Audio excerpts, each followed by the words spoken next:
ಇಲಾಖೆಯ ವತಿಯಿಂದ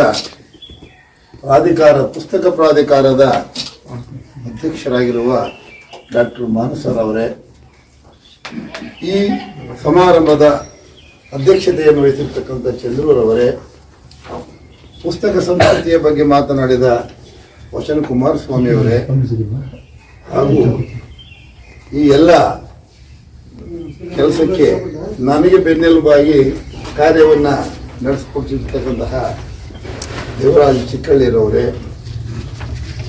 ನಮ್ಮ ವೃತ್ತಿ ಬಾಂಧವರಾದ ರಂಗಸ್ವಾಮಿಯವರವರೇ, ಟಿ ಸಿ ನಾಗರಾಜರವರೇ, ಹಾಗೂ ಎಲ್ಲ ಗಣ್ಯರೇ,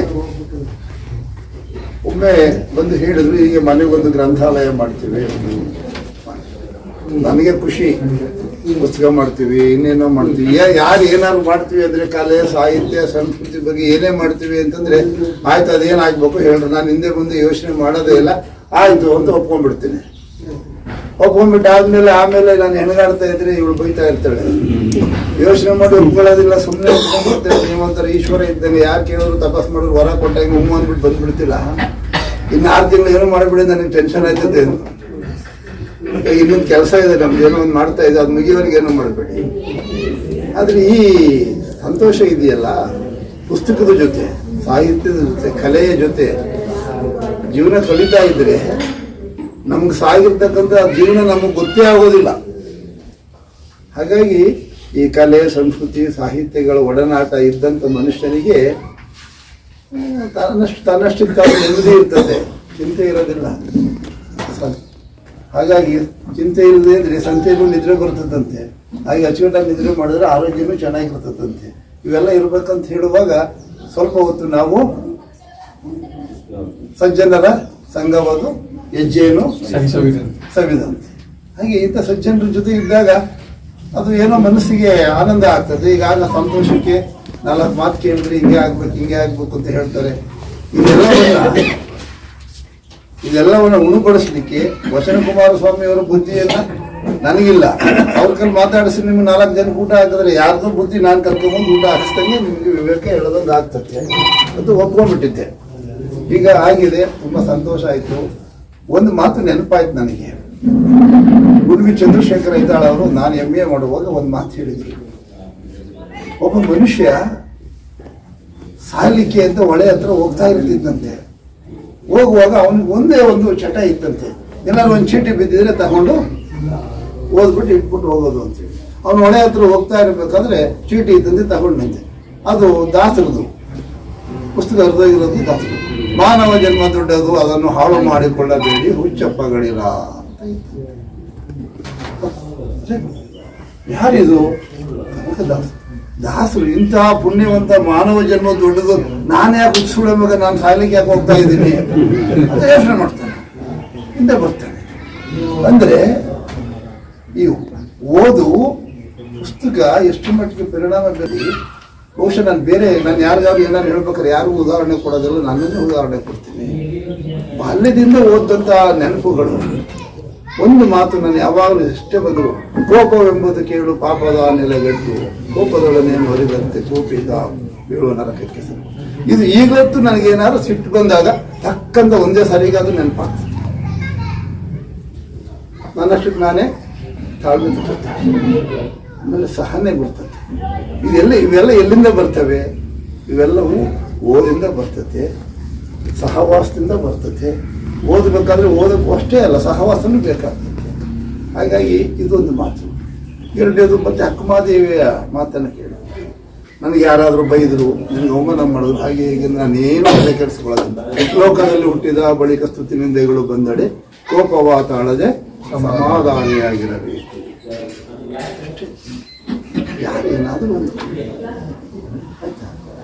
ಈ ಥರದ ಇದೆಲ್ಲವೂ ಬರಬೇಕಾದ್ರೆ, ಈ ಪ್ರತಿಯೊಂದನ್ನು ನೆನೆಸ್ಕೊಳ್ಬೇಕಾದ್ರೆ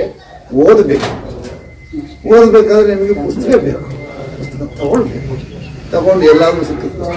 ನಾನು ನಿಮಗೆ ಹೇಳಿದೆ, ಅಧ್ಯಕ್ಷರಿಗೆ ಹೇಳಿದೆ, ನಾವು ಕಾಲೇಜಲ್ಲಿ ಓದುವಾಗ ಒಂದು ಪುಸ್ತಕ 4 ಆಣೆ ಪುಸ್ತಕ, ಪ್ರಸಾರಾಂಗದ ಪುಸ್ತಕಗಳು. ನಾನು ಮಸಾಲೆ ದೋಸೆ ತಿಂದುಬಿಟ್ರೆ ಜಾಸ್ತಿ ದುಡ್ಡು ಕೊಡಬೇಕಾಗುತ್ತೆ ಅಂತೇಳಿ ಸೆಟ್ ದೋಸೆ, 2 ಅರ್ಧ ಸೆಟ್ ದೋಸೆ ತಿಂದು ಇನ್ನು ಉಳಿದ ದುಡ್ಡಿಗೆ ಹೋಗಿ ಅಲ್ಲೊಂದು ದಿನಕ್ಕೆ ಸಂಜೆ ಟೈಮ್ ಯಾವಾಗಲೂ ತಿಂಡಿ ತಿನ್ನಕ್ಕೆ ಬರ್ತಿದ್ವಿ. ಹಾಸ್ಟೆಲಿಂದ ಕಬ್ಬಳ್ಳಿ ಹಾಸ್ಟೆಲಿಂದ ಲ್ಯಾಂಡ್ ಸ್ಟೋನ್ ಬಿಲ್ಡಿಂಗ್ ಹೋಗೋದು, ಸುತ್ತಾಡ್ಕೊಂಡ್ಬರೋದು. 4 ಆಣೆ ಇದ್ರೆ 4 ಆಣೆಗೆ, 8 ಆಣೆ ಇದ್ರೆ 8 ಆಣೆಗೆ ಕೊಟ್ಟು ಒಂದು ಪುಸ್ತಕ ಅಂತ ತಗೊಳ್ತಾ ಇದ್ದೆ. ಈ ಥರವಾಗಿ ಹೆಚ್ಚು ಕಡಿಮೆ 3 ವರ್ಷ ಡಿಗ್ರಿ ಮುಗಿಯುವಷ್ಟರಲ್ಲಿ ಹೆಚ್ಚು ಕಡಿಮೆ 600-700 ಪುಸ್ತಕ ಆಗಿತ್ತು. ಅದು ಸಣ್ಣದೇ ಎಲ್ಲ, ಈಗಲೂ ಒಂದಷ್ಟು ಇದ್ದಾವೆ. ಎಲ್ಲ ಸಂಕನಹಳ್ಳಿ ಶಾಲೆಗೆ ಕೊಟ್ಟೆ. ಬಹುಶಃ ಯಾರಾದರೂ ಶಾಲೆ ಅಂತ ಇದ್ದರೆ ಅಲ್ಲಿ ಒಂದ್ಸರಿ ನೋಡಬೇಕು ಸರ್. ಹಳ್ಳಿಯ ಶಾಲೆ, ಸರ್ಕಾರಿ ಶಾಲೆ, ನಿಮ್ಮ ಯಾವುದೇ ಖಾಸಗಿ ಶಾಲೆ ಅಂತ ನೀವು ಅದ್ಭುತವಾದ ಶಾಲೆ ಅಂತ ಹೇಳ್ತಾರೆ, ಎಲ್ಲಕ್ಕಿಂತಲೂ ಉತ್ತಮವಾಗಿರ್ತಕ್ಕಂಥ ಶಾಲೆ. ಅದಕ್ಕೆ ಯಾವುದೋ ಒಂದು ಕಂಪನಿಯವರು ಸಹ ಒಂದು ಲಕ್ಷಾಂತರ ರೂಪಾಯಿ ಹಣ ಕೊಟ್ಟರು. ನಾವೆಲ್ಲ ಹೋಗಿದ್ವಿ ಅಲ್ಲಿಗೆ. ಆ ಟೈಮಲ್ಲೇ ನಾನು ತಗೊಂಡೋಗಿ ನನ್ನ ಕಾರಲ್ಲಿ ತಗೊಂಡೋಗಿ ಅವ್ರಿಗೆ ಒಂದು 600-700 ಬುಕ್ ಕೊಟ್ಟು ಬಂದೆ. ಇದು ಓದಬೇಕಾಗ್ತದೆ, ಓದಬೇಕು. ಅಧ್ಯಕ್ಷರಲ್ಲಿ ನಂದು ಒಂದು ವಿನಂತಿ ಇದೆ. ಅದು ಬಹುಶಃ ಬರವಣಿಗೆ ಕವಿಗಳಿಂದ ಬರಹಗಾರರಿಗೆ ಅವ್ರ ಪರವಾಗಿ ನನ್ನ ಪ್ರಸ್ತಾವನೆ.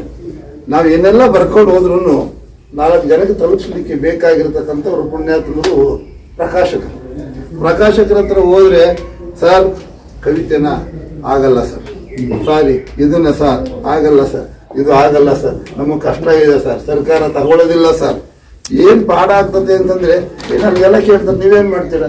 ನಾನು 10 ಪುಸ್ತಕಗಳನ್ನು ಪ್ರಿಂಟ್ ಮಾಡಿಸಿದ್ದೀನಿ. ಅದರಲ್ಲಿ 2 ನಾನೇ ಸ್ವಂತ ಮಾಡಿಸಿದೆ, ಯಾರಿಗೂ ಕೊಡಲಿಲ್ಲ. ಆಮೇಲೆ ಈಗ ರಿಟೈರ್ಡ್ ಆಗಿ ಬಂದಮೇಲೆ, ಸ್ವಾಮಿ ನೀವು ಏನು ಕೊಡ್ತೀರಾ, ಒಂದು 3 ಬುಕ್ ಕೊಡಿ, ಏನಾದ್ರು ಮಾಡ್ಕೊಳ್ಳಿ ಅಂತ ಕೊಟ್ಟು ಮಾಡಿಸ್ಕೊತಾ ಇದ್ವಿ. ಅವ್ರಿಗೆ ಏನಾದ್ರು ಮಾಡಿಕೊಂಡು ಸ್ವಲ್ಪ ಅವ್ರ ಗೋಳು ಏನು ಅಂದರೆ ನಮ್ಮ ಪುಸ್ತಕ ಪರ್ಚೇಸ್ ಮಾಡೋದಿಲ್ಲ.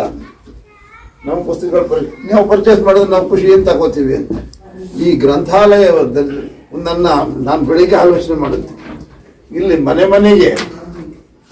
ಮನೆಗೆ ಗ್ರಂಥಾಲಯವನ್ನು ನಾವು ಮಾಡುವಾಗ, ಮನೆಗೊಂದು ಗ್ರಂಥಾಲಯ ಮಾಡುವಾಗ ಈ ಜಿಲ್ಲೆಗೆ ಸಂಬಂಧಪಟ್ಟಂತೆ ಸರ್, ನಾನು ಜಗತ್ತಿಗೆಲ್ಲ ನಾನು ಹೇಳಕ್ ಹೋಗೋದಿಲ್ಲ. ಯಾಕೆಂದ್ರೆ ಮನೆಗೆಲ್ಲೋ ಮಾರಿಗೆಲ್ಲೋ ನಮ್ಮ ಜಿಲ್ಲೆಗೆ ನೀವು ಮನಸ್ಸು ಮಾಡಿ ಪ್ರಾಧಿಕಾರದಿಂದ ಇಲ್ಲಿ ಈ ಜಿಲ್ಲೆಯ ಪ್ರಕಾಶಕರು ಯಾರಿದ್ದಾರೆ ಅವ್ರ ಕಡೆಯಿಂದ ಪುಸ್ತಕವನ್ನು ಪರ್ಚೇಸ್ ಮಾಡಿ ಎಲ್ಲರಿಗೂ ಯಾಕೆ ಕೊಡಬಾರದು ಅಂತಕ್ಕಂಥದ್ದು ನನ್ನ ಒಂದು ಮನವಿ ಸರ್. ಇದೇನು ನಾನೇನು ಮನವಿ ಮಾಡ್ಕೋತಾ ಇದ್ದೀನಿ. ಈ ಜಿಲ್ಲೆಗೆ, ಈ ಜಿಲ್ಲೆಯ ಪ್ರಕಾಶಕರು, ಈ ಜಿಲ್ಲೆಯ ಸಾಹಿತಿಗಳು ಯಾರು, ಕವಿಗಳು, ಕಥೆಗಾರರು ಯಾರೋ ಇದ್ದಾವೆ, ಅವ್ರ ಪುಸ್ತಕಗಳನ್ನು ಪರ್ಚೇಸ್ ಮಾಡಿ ಜಿಲ್ಲೆಯಲ್ಲಿ ಈ ಮನೆಗೊಂದು ಗ್ರಂಥಾಲಯ ಮಾಡೋ ಕಾರ್ಯಕ್ರಮದಲ್ಲಿ ಕೊನೆ ಪಕ್ಷ ಒಂದು ಮನೆಗೆ ಒಂದು 50 ಬುಕ್, ಯಾವನೋ ಒಬ್ಬ ಪ್ರಕಾಶಕರಿಗೆ ನಿಮ್ಮ ಬುಕ್ ನಾವು ಕೊಟ್ಕೋತೀವಪ್ಪ, ನೀವು ತಗೊಂಡ್ಬನ್ನಿ, ಇಲ್ಲಿಗೆ 50 ಪುಸ್ತಕ ಕೊಟ್ಬಿಟ್ಟು ಹೋಗಿ ಇವ್ರ ಮನೆಗೆ ಅಂತನೋ ಹೇಳಿದ್ರೆ, ಬಹುಶಃ ಅದೇ ರೀತಿ ಎಲ್ಲ ಜಿಲ್ಲೆಗಳಲ್ಲೂ ಹೇಳಿದ್ರೆ ಬರೆಯೋರ ಪುಸ್ತಕನ ಇದೇನಾಗ್ತದೆ ಸರ್, ಇದು ಒಂಥರ ಶೈಲಿ. ನಾವು ಅವ್ರ ಪುಸ್ತಕ ಮಾರಾಟ ಆಗ್ತದೆ ಅಂದರೆ ನಮ್ಮ ಹತ್ರ ತಗೊಂಡು ಪ್ರಿಂಟ್ ಮಾಡ್ತಾರೆ ಅನ್ನೋ ಖುಷಿಗೆ ನಾವೇನೋ ಮಾಡ್ತೀವಿ. ಈಗ ಇರೋರು ನಾವು ಉಳ್ಳವರು ಶಿವಾಲಯ ಮಾಡಿದರು ಅಂದಾಗಿ ಇರೋರು ಏನೋ ಒಂದಷ್ಟು ದುಡ್ಡು ಕೊಟ್ಟು ನನ್ನ ಮಹಾಕಾವ್ಯ ಕೊಡ್ಬೋದು, ನಾನು ಒಂದಷ್ಟು ದುಡ್ಡು ಕೊಡ್ತೀನಿ, ನನ್ನ ಕಾವ್ಯ ಮಾಡ್ರಪ್ಪ ಅಂತ ರಿಕ್ವೆಸ್ಟ್ ಮಾಡ್ಕೊಂಡಿದ್ದೆ. ಹಾಗೆ ಮಾಡ್ಕೋತೀವಿ. ಇಲ್ಲದೇ ಇದ್ದವ್ರು ಏನು ಮಾಡ್ತಾರೆ, ಬರೀತಾರೆ. ಎಷ್ಟೋ ಜನ, ನನಗೆ ಸಾಕಷ್ಟು ಜನ ಒಳ್ಳೊಳ್ಳೆ ಕವನಗಳು ಬರೆದಿದ್ದಾರೆ, ಒಳ್ಳೊಳ್ಳೆ ಕವನಗಳಿದ್ದಾವೆ. ಕೇಳಿದ್ರೆ, ಸರ್ ನಮ್ಮ ಮುಂದೆ ಯಾರು ಪ್ರಿಂಟ್ ಮಾಡ್ತಾರೆ ಸರ್, ನೀವು ಯಾರಿಗಾದ್ರೂ ಹೇಳಿ ಸರ್. ಯಾರಿಗೂ ಹೇಳೋಕ್ಕಾಗೋದಿಲ್ಲ, ನಾವ್ಯಾರಿಗೆ ಹೇಳಿ ನಮ್ಮದು ಪಾಠ ಆಗಿರ್ತದೆ ಅಂತ ನಾನು ಹೇಳೋಕೆ ಹೋಗೋದಿಲ್ಲ. ಇದು ನನ್ನ ರಿಕ್ವೆಸ್ಟು ಸರ್. ನೋಡಿ, ತಮಗೆ ಅವಕಾಶ ಇದೆ, ಅಧಿಕಾರ ಇದೆ, ಒಂದು ಪ್ರಯತ್ನ ತಾವು ಮಾಡ್ಬೋದು ಅಂತ ಹೇಳಿ ಈ ಸಂದರ್ಭದಲ್ಲಿ ಕೇಳ್ಕೊಳ್ತೇನೆ. ಆಮೇಲೆ ಈ ಗ್ರಂಥ, ಈ ಟ್ಯಾಂಕಲ್ಲಿ ನೀರಿದ್ರೆ ನಲ್ಲಿಗೆ ನೀರು ಬರ್ತದೆ.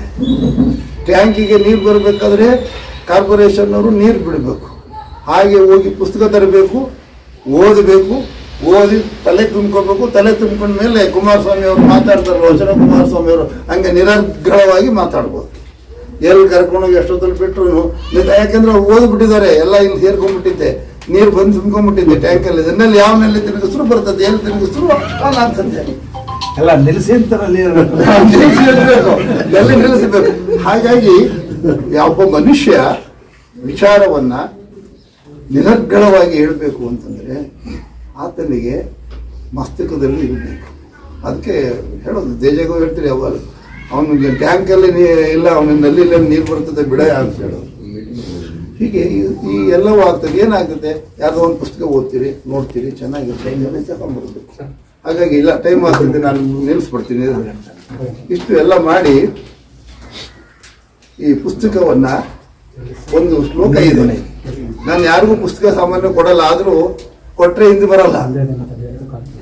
ಪುಸ್ತಕಗಳನ್ನ ಜೋಪಾನಾಗಿ ಇಟ್ಕೋಬೇಕು. ಪುಸ್ತಕಗಳು ಒಬ್ರು ಕೊಟ್ರೆ ಇದಕ್ಕೂ ಮತ್ತೆ ಇನ್ನೊಮ್ಮೆ ಕೊಡೋದಿಲ್ಲ.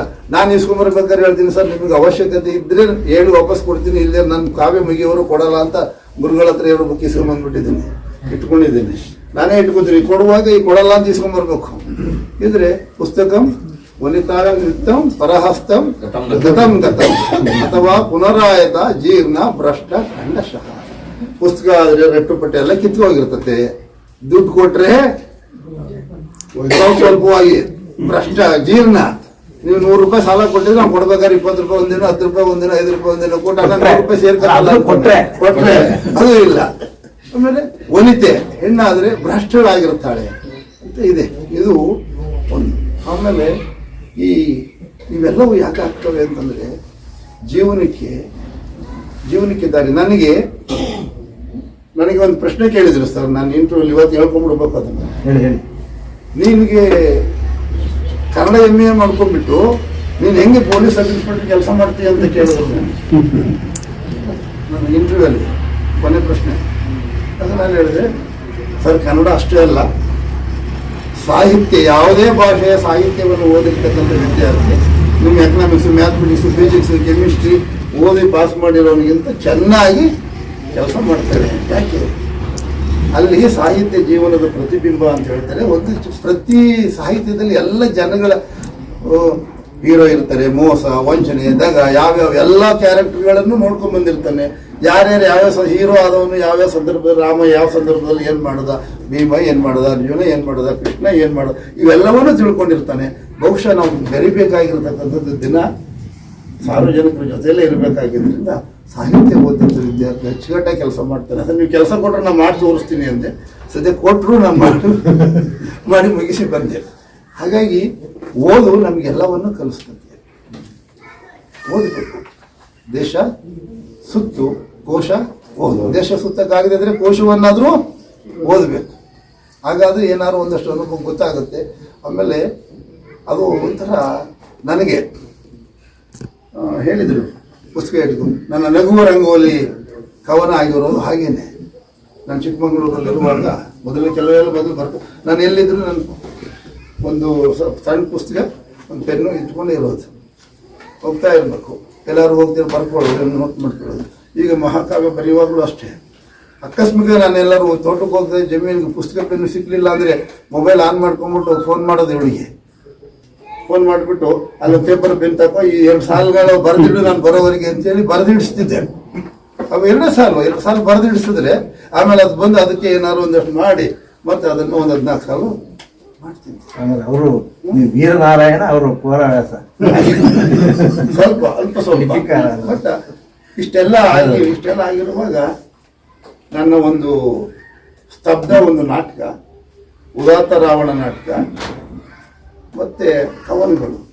ಸ್ತಬ್ಧ ಬರೆದದ್ದು ನಾನು 80ನೇ ಇಸ್ವಿಯಲ್ಲಿ, ಉದಾತ್ತ ರಾವಣ ಬರೆದದ್ದು 80 ಸಬ್ ಇನ್ಸ್ಪೆಕ್ಟರ್ ಆದಮೇಲೆ ಆ ಪುಸ್ತಕಗಳನ್ನ ಅದು ಹೆಂಗೆಂಗೋ ನಾನು ಟ್ರಾನ್ಸ್ಫರ್ ಆದರೂ ನನ್ನ ಪಡೆ ನಾನು ಹೋಗೋದು, ಇಲ್ಲ ಹೆಂಗೋ ಕಟ್ಕೊಂಡು ತಂದಿರ್ತೀವಿ, ಎಲ್ಲವೂ ಇದ್ದವು ಸದ್ಯ. ಹಾಗಾಗಿ ಒಂದು ಕಥೆಯ ಪುಸ್ತಕ ಒಂದು 20 ಕಥೆಗಳು ಬರೆದಿದ್ದೆ, ಕತೆ ಸಿಕ್ಕಲಿಲ್ಲ, ಎಲ್ಲೋಯ್ತು ಅಂತ ಗೊತ್ತಾಗಲಿಲ್ಲ. ಎಲ್ಲವನ್ನೂ ಕಟ್ಕೊಂಡು ಬಂದಿದ್ದು. ಬಹುಶಃ ಎಲ್ಲ ಕವನಗಳ ಪಾಲು ಅವಳಿಗೆ ಇದೆ, ಅದರಲ್ಲಿ ಅವಳಿಗೆ ಅವಕಾಶಗಳಿದೆ. ಅವಳನ್ನು ನಾವು ಇವತ್ತು ನೆನೆಸ್ಕೊಳ್ಬೇಕು. ಈಗಲೂ ಅವೆಲ್ಲ ಬಿಸಾಕ್ಬಿಟ್ಟು ಬಂದ್ಬಿಟ್ಟಿದ್ದು ಗೊತ್ತಿತ್ತು, ಅದಕ್ಕೆ ನಿಮ್ಮ ಜೊತೆ ಅವ್ರನ್ನ ಕೂರಿಸಿದ್ದು. ಬಿಸಾಕಿ ಎಲ್ಲರೂ ಬಿಸಾಕಿ ಬಂದ್ಬಿಟ್ಟಿದ್ರು, ನಾನೇನು ಮಾಡೋಕ್ಕಾಯ್ತು. ಮತ್ತೆ ಬರೀ ಕಥೆಗಳು ಸಿಕ್ಕಿಲ್ಲ. 2-3 ಹೆಸರುಗಳು ಜ್ಞಾಪಕ ಬರ್ತಾವೆ. ಅದು ಏನಂತ ತಲೆಗೆ ಇನ್ನೂ ಹೋಗ್ತಾಯಿಲ್ಲ. ಹಂಗೆ ಬರೀಲಿಕ್ಕೆ, ಆ ಕಥೆಗಳನ್ನೇ ಬರೀಲಿಕ್ಕೆ ಆಗಿಲ್ಲ. ಹಾಗಾಗಿ ಈ ಎಲ್ಲವನ್ನ ನೀವು ಆಮೇಲೆ ಪದನರಿತು ನುಡಿಯಲು ನುಡಿದು ಅರಿಗಾರೆಯಲು ಮಾರ್ಪ ನಾಡವರ್ಗ ಚದುರ ನಿಜದಿಂ ಕುರಿತೋದಯಂ ಕಾವ್ಯ ಪ್ರಯೋಗ ಪರಿಣತ ಮತಿಗಳು. ನಮ್ಮ ಜನ ಓದ್ದೇ ಇದ್ರು ಕಾವ್ಯವನ್ನು ಕಟ್ಟದಂತಹ ಜನ. ಆದ್ರಿಂದ ನೀವು, ಅವರು, ಇವರು ಎಲ್ಲರೂ ಕಾವ್ಯವನ್ನು ಕಟ್ಟಬಹುದು. ಎಲ್ಲರಲ್ಲೂ ಕಾವ್ಯ ಇದೆ. ಆಗಲೇ ಹೇಳಿದ್ದಾರೆ 1000 ವರ್ಷಗಳು ಕುರಿತು ಓದೋದೇ ಕಾವ್ಯ ಪ್ರಯೋಗ ಪರಿಣತ. ನೀವೆಲ್ಲ ಜಾನಪದ ಗೀತೆಗಳನ್ನ ಹಾಡ್ತೀರಿ, ಬರೀ ಹಾಡ್ತೀರಿ ಅಷ್ಟೇ. ನೀವು ಯಾಕೆ ಮಾಡಬಾರ್ದು ಅಂತೇಳಿ ಒಂದು ಮನಸ್ಸು ಮಾಡ್ಬೋದಲ್ಲ. ಅವ್ರು ಕಟ್ಕೊಟ್ರೆ ಹಾಡನ್ನು ನೀವು ಹಾಡ್ತಾ ಇದ್ರಿ, ನೀವು ಕಟ್ಕೊಡಿ, ನಿಮ್ಮ ಮುಂದಿನ ತಲೆಮಾರು ಹಾಡ್ತದೆ. ಹಾಗಾಗಿ ಇದು ಸಾಹಿತ್ಯ ಅನ್ನೋದು ಓದಿನಿಂದ ಬರ್ತದೆ. ಸಹವಾಸದಿಂದ ಬರ್ತದೆ, ಗ್ರಂಥಗಳಿಂದ ಬರ್ತದೆ. ಜಾಸ್ತಿ ಓದಬೇಕು, ಓದಲಿಕ್ಕೆ ಪುಸ್ತಕ ಬೇಕು. ಪುಸ್ತಕ ಬೇಕಂದ್ರೆ ನೀವು ಅದು ಹೇಳಿದ್ರಲ್ಲ, 2 ರೂಪಾಯಿ ಇದ್ದರೆ 1 ರೂಪಾಯಿ ಹೊಟ್ಟೆ ಪಾಡಿಗೆ, 2 ರೂಪಾಯಿ ಪುಸ್ತಕಕ್ಕೆ ಮಾಡಿ ಅಂತ. ಬಹುಶಃ ನಾನು ಆ ಕಾಲದಲ್ಲಿ ಮಾಡಿದ್ದು ನಾನು ಹೇಳ್ಬೋದಿದ್ದು, ದೊಡ್ಡವನಾಗಿದ್ದು. ನಾನು ಆ ಕಾಲದಲ್ಲಿ 20 ಪೈಸೆ ಸೆಟ್ ದೋಸೆ 2 ತಿಂದು ಇನ್ನೂರು ದುಡ್ಡಲ್ಲಿ ಪುಸ್ತಕ ತಗೊಂಡ್ಬರ್ತಿದ್ದೆ, 4 ಆಣೆ ಒಂದು ಪುಸ್ತಕ. ಹಾಗಾಗಿ ಅಷ್ಟು ಮಾತ್ರ ಹೇಳಬಲ್ಲ, ಇನ್ನೂ ಜಾಸ್ತಿ ಹೇಳೋಕೆ ಹೋದರೆ ಆಗೋದಿಲ್ಲ. ಮತ್ತು ನಾನು ಆಲೋಚನೆಯನ್ನು ಮಾಡಿಕೊಂಡಿಲ್ಲ. ಬನ್ನಿ ಅಧ್ಯಕ್ಷರೇ, ಇವತ್ತು ಒಂದು ಸುಸಂದರ್ಭ. ಪುಸ್ತಕ ಪ್ರೇಮಿ ಬಸವನ ಬೆಳಕೆ ಎಲ್ಲಾಡಿ ಬಂದೆ, ಭಾರತವೆಲ್ಲ ಸುತ್ತಾಡಿ ಬಂದೆ. ಬಸವನ ಬೆಳಕೆ ಎಲ್ಲಾಡಿ ಬಂದೆ, ಭಾರತವೆಲ್ಲ ಸುತ್ತಾಡಿ ಬಂದೆ.